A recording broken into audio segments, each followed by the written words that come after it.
Hindi rin nakaligtas sa bagsik ng Bagyong Tino ang iba't ibang bahagi ng Negros Occidental. May unang balita live si Adrian Prietos ng GMA Regional TV. Adrian?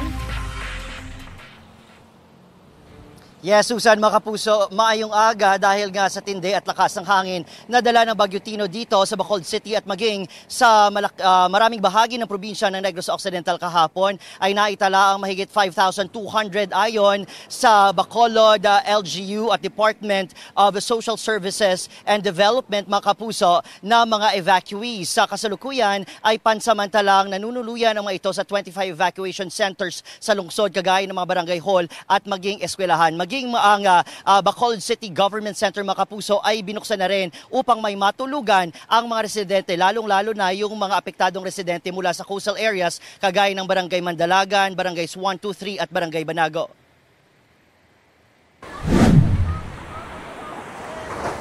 Gabi na hangin, sana itong mga sen, tapos ang mga pambot namon, puro na to wasak, sir. Gabing balod, kagabi pagid ang hangin. Lapit kami nga daan sa baybay dito. Nagsagawa ng forced evacuation ang ilang barangay sa coastal area ngunit may ilang hindi lumikas.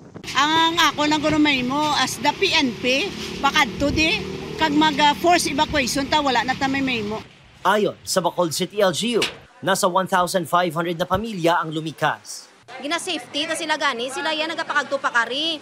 So nagakalatumba na didaan na May pa man kami di ka pamahaw, amon to balay guba na. Dahil sa malakas na hangin, natumba ang ilang punong kahoy sa Burgos Public Cemetery at Bacolod Public Plaza. As of this moment, wala pa man reported casualty or injured. Samantala, lubog sa baha ang ilang bahay sa Sitio Asin, Barangay Bagunawa sa San Enrique, Negros Occidental. Matapos maranasan ang malakas na ulan, umapaw sa kalsadang baha at pumasok sa ilang bahay. Ang ilang motorista nahirapan sa pagdaan sa lugar. Halos abot na ng baha ang bubong ng ilang bahay sa barangay crossing sa bayan ng Moises Padilla.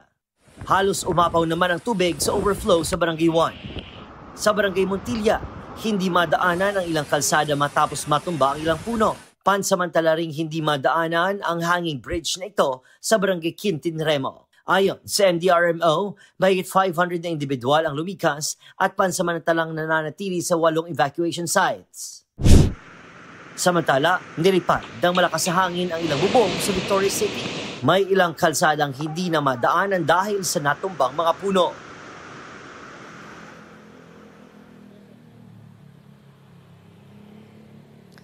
Susan, mga kapuso, sa kasalukuyan ay nananatiling walang kuryente dito sa Bacolod City at maging major areas ng probinsya ng Negros Occidental. Ayon naman sa local power distributor ay magsasagawa sila ng rapid damage assessment upang matukoy kung gaano ba kalaking pinsala ng Bagyong Tino dito sa Bacolod City. Sa likuran ko, mga kapuso, ay yung mga nabuwal na kahoy dito mismo sa Bacolod City Public Plaza. Ayon sa LGU ay sisimulan ngayong araw ang isasagawang clearing operation. At yan munang latest mula rito sa Bacolod at Negros Occidental. Susan? Maraming salamat, Adrian Prietos ng GMA Regional TV. Gusto mo bang mauna sa mga balita? Mag-subscribe na sa GMA Integrated News sa YouTube at tumutok sa unang balita.